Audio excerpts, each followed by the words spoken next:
Now we did set up Visual Studio Code, and here's our HTML code from before opened in Visual Studio Code. Now before we dig deeper into HTML and into understanding HTML, which we're going to do in the next lecture, I want to show you some of the reasons why we switched to Visual Studio Code. For one, we got this so-called syntax highlighting, where H1 is highlighted. This kind of makes it easier for us to spot where we have the start and end of HTML elements and where we have plain text.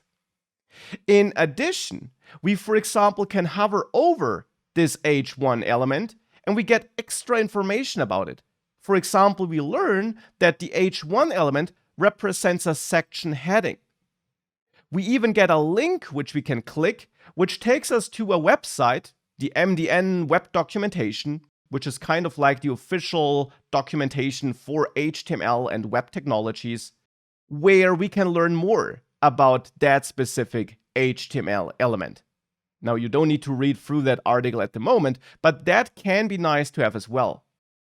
And if we write an element, if we add an element, let's say H1 again, if we write this element, Visual Studio Code, for example, automatically gives us this closing part of the element.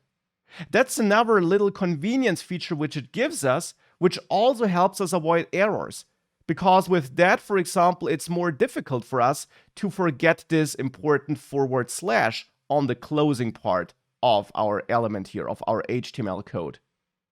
So these are convenience features, some of the convenience features Visual Studio gives us, and these are some of the reasons why we switched to it. And with that though, let's dig deeper into HTML and let's understand this code here in greater detail.